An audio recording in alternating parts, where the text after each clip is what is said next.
Hi, this is Dr. Lisabeth Medlock from Life by Design Coaching with your life coaching tip of the week for the week of April 8th, 2013. It's beautiful weather here. I'm very glad it's spring. I've been thinking a lot lately about the roles of women in my own life, the choices that I've made, some recent things that have happened to me, and also because I've been hearing a lot about Sheryl Sandberg's book, Lean In. Sheryl Sandberg being the CEO of Facebook. That's written a somewhat controversial book, which is the next on my list to read. She's on the cover of Time magazine. I started listening to her talks, but also I've been examining for myself, and with my clients, a lot of whom are female, what makes women powerful, why we shrink back from success, and why we make up, over 50% of the population and not a large percentage of high-powered positions. So I want to talk today a little bit about my thoughts on what makes women successful, and talk to you a little bit about, I think, Sheryl Sandberg's book that you, as a woman or as a man, actually must read. One thing that she talks about, that I've also thought a lot about and read a lot about, is for women to really sit at the table. And I've noticed this in my own life, in my own years in consulting and doing high-powered kind of meetings with a lot of high-powered people, that the women tend to not literally sit at the table. And the idea is that you always have to be present at the table and have your opinions, ideas heard. That you need to seize every opportunity that you have. Sandberg talks about that women have a lot of different choices than men do. We are child bearers, we get married, we raise children, we care for children, we manage households, and because of that our choices are harder, and that's just the truth. But the idea is that we have to really work on keeping a seat at the table, knowing who we are, knowing what we think, and sharing what we think with other people, and not shrinking back from opportunities. Speaking your mind, knowing your mind, being confident, being assertive, as a woman, I think is incredibly important. There's been so much, literature on even girls in classrooms not raising their hands, not keeping their hands up in class. They tend to shrink back when they're criticized or when they get any negative feedback, more so than men. Sandberg talks about this, and there's a huge literature on it, in terms of that women underevaluate and underestimate themselves at every turn. And this is something that I really worked on, and I really work with other women to work on, is that you are awesome. And you don't hear a lot of women saying, we're awesome. Men think they're awesome. I mean, we've heard them say it.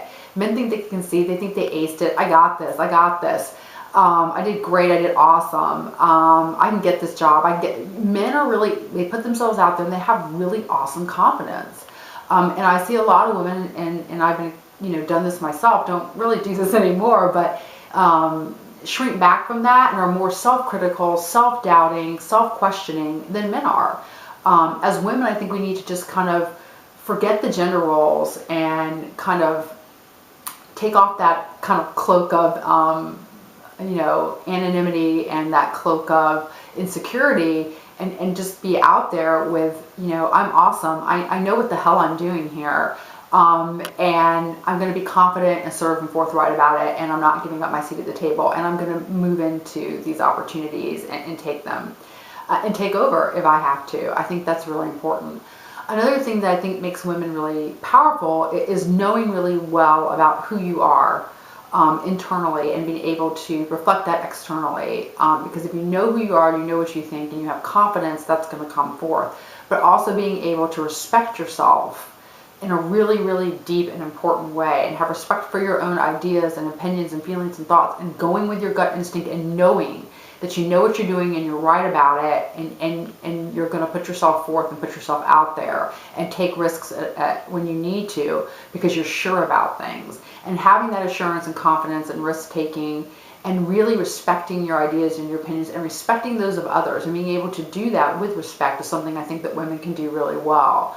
But you have to respect yourself on a deep level, and also respect others. I think another thing the women can do, Sandberg talks a little about this, is about the sharing of power. or the having real partners. In her book, she talks about it in terms of the male and female roles that go on in the home, and the fact that women are expected to keep up a home, raise the children, and work full time, and men just get to work full time. Lucky you. But that when men stay home, we're not really sure about them. It kind of emasculates them a little bit. So I think one of the things that I've thought about is I've done all those roles in my life, the 3 and 4 jobs at the same time, is that we have to allow men to take on different roles and kind of get out of our gender roles and allow men to stay home and see them as okay for a man to stay home and pull some of that weight and have it be more balanced.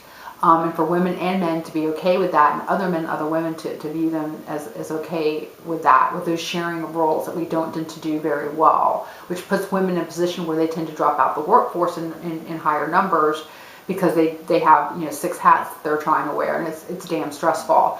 So I think that's another thing that really is important, is to be able to share power with others and be in partnership with others and be more of a collaborative leader. Another reason why is because Sandberg says this, the researchers showed it, is that women that are successful are not seen as likable. I think that was on the cover of Time magazine, "Don't like me because I'm successful." And we all know that, the more powerful women are, the more they're perceived as being bossy and this and that and basically a bitch. And men are seen as being super great because they're powerful and successful. So we really have to kind of rethink the way we think about successful, powerful women, and that it's okay to be powerful and successful, and that can be sexy and compelling, instead of emasculating and threatening as it is sometimes. And that needs to be really different. Also, I think what makes us powerful as women, we can be a powerful woman, is we really try to have an impact on the world. I think women have a unique perspective on things because of their roles as nurturers and mothers, that we can see the world a little bit differently, through a different lens. Our empathy is a little bit different sometimes, and that we can really have power through having impact, through really creating change on many different levels, and for recognizing that we are in a unique position to do that. I think that's another thing that creates power in women. And I think there's so many ways that women are powerful, but we give up power all the time.